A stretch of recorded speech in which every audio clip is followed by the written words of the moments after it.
I am here to tell you about the baby products that you should not buy. I regret them, I don't really use them, most of them, and they're just totally not worth it. So let's hop right in. Hello everybody, my name is Mia and I'm so glad you're joining me today on my YouTube channel. I had two babies 13 months apart, and so here are the products that I definitely did not use during that season. I'd like to caveat this video by saying that every family is completely and entirely different. What you need is different to what I need and to what somebody else needs. But if you find these necessary with your family, then you go ahead and use them. This is just what was quite unnecessary for us. This video is in no way meant to shame any mum out there for their product choices. This is just what has worked for our family. So let's head right into the video. I never felt the need for a bottle warmer, and I formula fed from Caleb was 6 months and Mercy was 3 months due to a lack of supply. So after formula feeding my babies for the second part of their little life, I never really used a bottle warmer. I had one, I never found it necessary. I mean, consult your doctor, consult, it depends on your area and the type of water, but I would generally just get hot water from the kettle, fill up a bottle and let it cool down in some cool water, or fill up the bottle sort of halfway with hot water and then a little bit of room temperature water.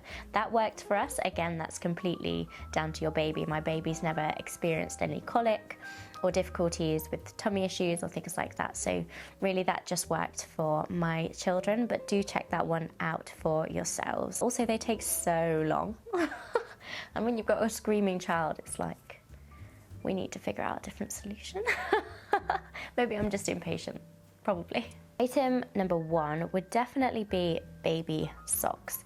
These are little tiny things that basically just fall off your feet. And yes, they're cute when you look at them, they're like this itty bitty bitty bitty thing, but they are so unnecessary because they just fall off.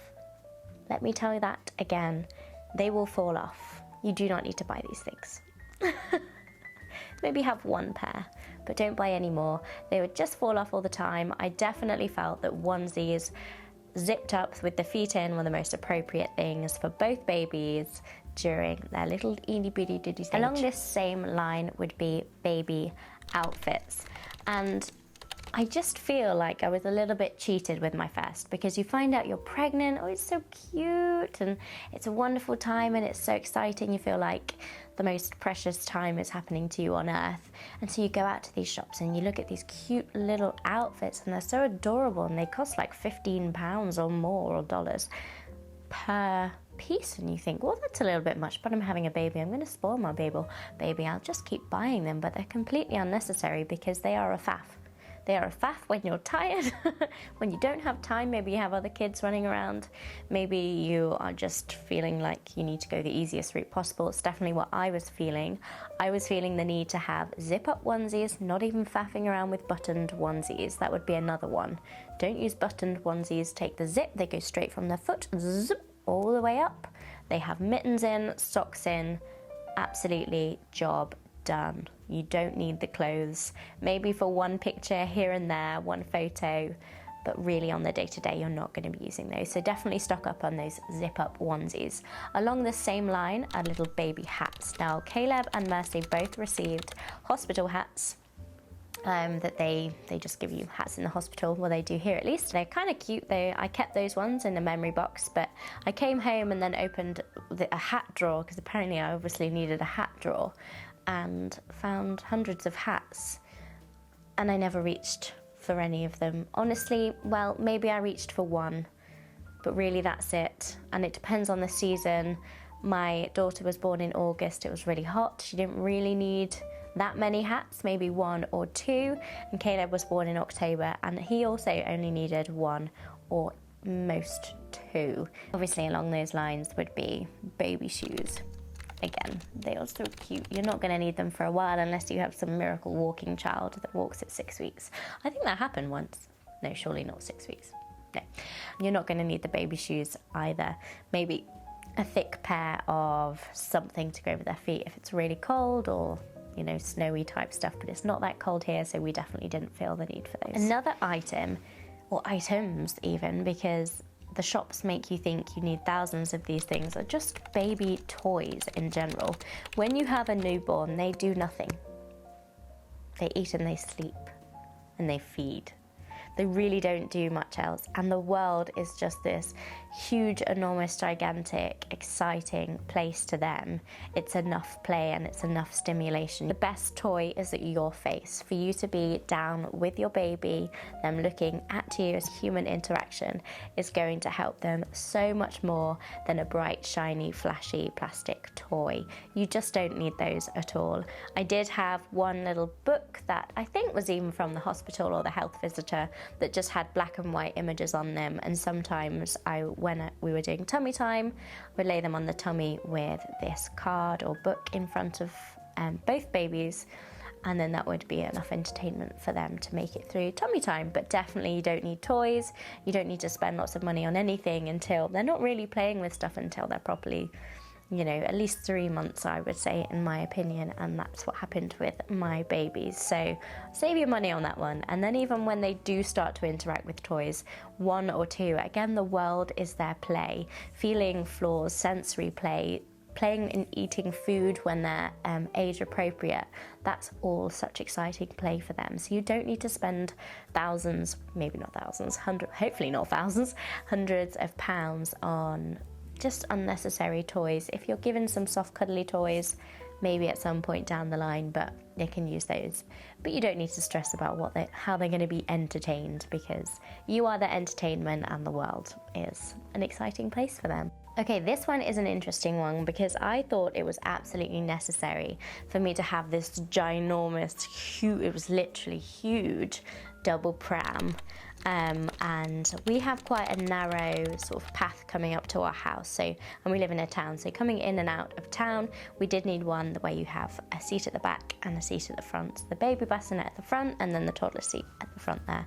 And I thought when I first bought this was amazing, you know, we're going to use this so much, and we did use it, but every time I used it, I just was like, this is horrible and so stressful. So for us personally, that pram did not work, or that stroller did not work. I think what would have worked just fine is having a single pram and then baby wearing the newborn. My daughter had just turned 13 months when my son was born, so we definitely still needed a pram of some sort for my daughter. So if she was in the pram, then I could carry Caleb. But pram wise, you don't need to go out spending thousands of pounds for the fanciest of things. You can simply baby wear, depending on your situation and if you like that. If you do want a double pram, our next purchase very soon will be a double pram that comes out, and I think it's got 3 wheels. I'll link it down below, but it's every mum that I've spoken to with families of +5 kids or +3 kids or +7 kids even, they've all got these same prams, and I thought, they're onto something. They all know they've got this secret pram, this works best club. And I need in on that. So I'll link this pram down below. I would say that's the only kind of pram you would need, and you could baby wear for the newborn stage. But again, that is entirely up to you and your family. I just think that'll work absolutely perfect for our family. And also if you live in a small home, they do fold up quite compact too. So double plus there. This one is controversial. Okay, I went out and I bought this thing thinking, oh, I've seen it everywhere. I know exactly the place I'm going to put it, and I'm going to buy it, and I'm going to have a pretty cover for it, and it's going to be amazing. And I honestly hardly used it, and I didn't find it that practical either. Now, we did have our babies sleep separately from us, so we didn't do any type of co-sleeping, or even the cot with the side that drops down. They were definitely separate from us, next to us, but not, you know, with us. And so I didn't feel like the sleepy head, the little cocoon pillow type thing was necessary for us at all. And I hardly used it downstairs. Caleb was always quite an active, sort of fidgety baby, and so I never really felt comfortable leaving that on the sofa with him inside, nor did I feel comfortable leaving it on the floor with him in it either, because again, I had a 13-month-old, and if you have a 13-month-old or a just turned 1-year-old, you know what it's like. You can't really trust them to just, you know, go at it and be absolutely fine. I definitely needed a safer place to put Caleb, my youngest. And so if you'd like to see a video on what I did use for my newborns, then do leave some comments down below, because I'd be really intrigued whether to make that video. I've been thinking about it for a while, but I'm not entirely sure. Another product that we thought we would need but never used was the baby humidifier, baby move humidifier. I think it sort of helps with kids with, you know, congestion issues depending on your climate and things like that, and having the perfect air for, you know, sleeping and things. It was, I think it's like £80, and I definitely would say you don't need to buy that. But for us, we just didn't use it, and actually sold it on pretty immediately after my second was born, because we thought this is just, it's quite big, it takes up quite a lot of space. We have never owned a diaper bin or a nappy bin. Honestly, I thought I would need one for my first, and I actually just didn't get around to buying one, and kind of coped and kept thinking, oh, I'll buy one at some point. And then before you know it, we were pregnant again, and then again I was thinking, oh, it's fine, she'll be out nappies soon, and and the nappy changes are less frequent. And then Caleb was born, and honestly I just never ever used one, and I think they're really smelly. And I don't think it matters which one you get. I think they're really smelly. Majority of the time. So we would always just bung nappies in nappy bags. Fragrance bags are preferable. And then honestly, I'd just run outside to the bin. It would take me like 30 seconds. If you can do that in your house. I understand if you live in a flat or an apartment, that's very different. But honestly, we would just run the nappy bags outside straight away with no issues really, and sometimes leave them by the door for a couple minutes while I faff around and make sure the kids are okay, but generally we take them straight outside and they're done with. You don't have to see them again or deal with the whole changing the bag of the bin situation and the stink of that. Really, it's fine. And also if it's a light wee that you're changing or there's not much in it, I would put it in a bag and put it in the house bin. Judge me not. But if it's not smelly, it can just go in there. If it's more substantial, you know, then I would just take it straight outside. Simple. I never ever really used the nursing pillows. I did breastfeed Mercy until she was 3 months, like I said earlier, and Caleb until he was 6 months. So I did my fair stint. I would have loved to have done longer, but it didn't quite work out for us. Maybe next time. But I never really used the nursing pillows. And I think plus 6 months anyway, you're probably not going to need them. But before that point, I would never reach for it, because honestly, if you have another kid around or you're quite, you know, on the go quite a lot, then you're not going to be like faffing around while the baby's screaming like, where's my nursing pillow? No, you find where you are and what you do. You get a blanket, you get this, and you're like, ooh, come straight away.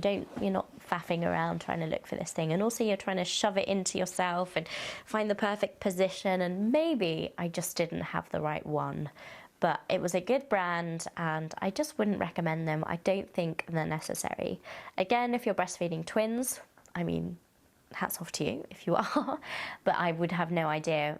I imagine that was going to be really useful for that kind of scenario. Or if you're really struggling to breastfeed, finding the right position, you might want to use it initially, but really I never used it at all, and so I would call that quite unnecessary for our family. This was quite an important one because we did bottle feed, as I say, from 3 months with Mercy and 6 months with Caleb, and I thought you had to have every bottle known to man ready to go, just in case, you know, you have 5 bottles of Tommy Tippy and 5 bottles of the mam bottles and 5 bottles of this and 5 bottles of that, or even more.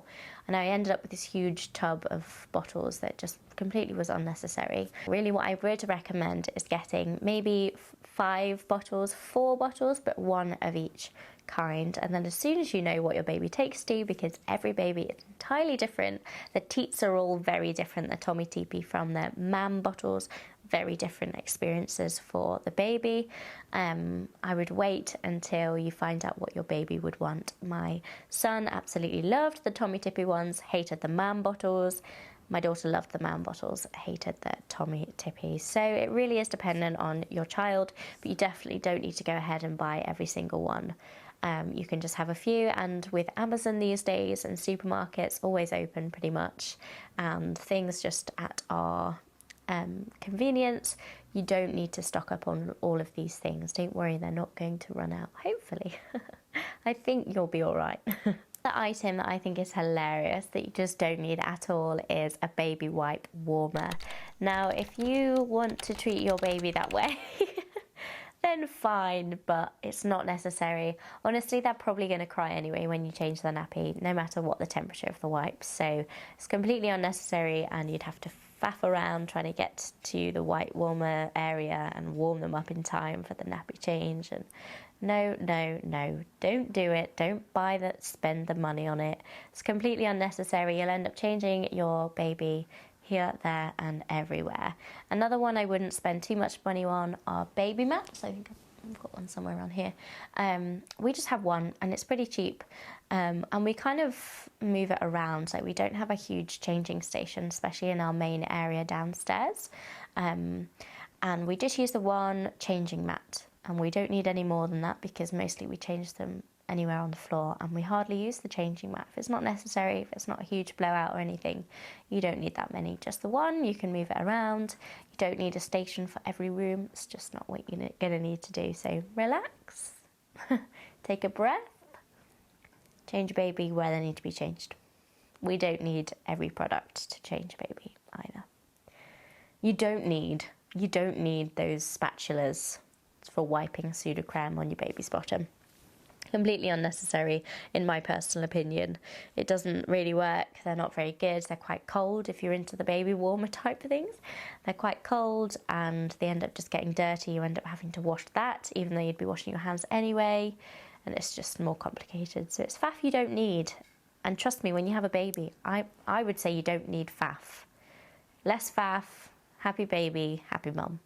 No faff, no clutter. Another product that we did actually sometimes use, but I definitely wouldn't call it necessary, is the Baby Beyond Bouncer.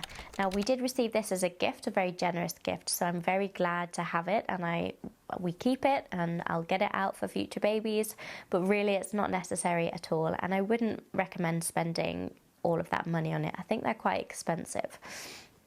Really the best place for the babies at the time were in their little cots or with me, or even in a little play mat, activity mat situation. But I never really reached for the bouncer. If it was out, sometimes I'd put them in it. And I think it does help for colicky babies to keep them sat up for a while. But really, I just didn't use it because my toddler would fall over all the time, and I was kind of nervous that she would just like stumble into the bouncer and then he would bounce, and then, you know, would sort of sit there as a little newborn, unable to do anything. And honestly, it's funny what you think, isn't it, as a mum sometimes? You just think the worst. But yeah, I never really reached for it that much. Again, we have it, so I'll have it out, but I would definitely not call it necessary at all. Along with that, we never had a baby swing either. My parents did have one that I used to put Caleb in sometimes when we were over there, but he never really liked it. With Mercy, we lived in a smaller house. I didn't want all the clobber, so just didn't buy one. She never really used it. Well, she never used it because she never had one.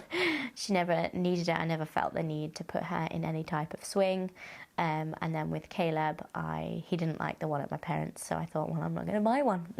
Honestly, I think most of these things are waiting to have your baby and then seeing what they'll need. Again, everything is so accessible, really. So sometimes it's best to wait, maybe even borrow something from a friend, try it out for your baby, see if it works. If it doesn't, then you can just give it back. You've not wasted hundreds of pounds. So I think that's probably the simplest way of going about things, and just to not stress, because sometimes I feel like when we're pregnant, like the deadline is when the baby's gonna come and everything has to be sorted. And don't worry, I've been there, I've thought exactly the same, but it's okay, life will go on past that point, and then you'll figure out what's working, what you think, oh, maybe a nursing pillow would work for us, or maybe a bottle warmer would be really useful right now. And so you go on Amazon and you order it straight away, and it's with you the next day, no stress. Or you get your partner or someone else to go out to Tesco, out to Sainsbury's, or out to Walmart, or wherever you are, and you buy one, and it's no stress. So I encourage you, if you are pregnant, well, you probably are pregnant if you're watching this, just relax, and you're gonna have everything you need, and really we've survived for many a years without all of these fancy faffy clobber that we think we need these days. So I hope this encourages you and not condemns you in any way, but just makes you consider what things you might actually need for you and for your family. If your family needs spare sleepy heads and they need one in every room, that's fine. If that works for you, that's absolutely fine and good even. But if it doesn't work for you, I'm just saying that, you know, you don't actually need it and you can survive without all of these things. Funnily enough, even though marketing is so clever these days, makes you think you absolutely must have it now, even though you're not even pregnant. So thank you so much for watching this video. I'm so glad you were here, and I look forward to seeing you next time for more motherhood, homemaking and lifestyle videos. See you there. Bye bye. Forever.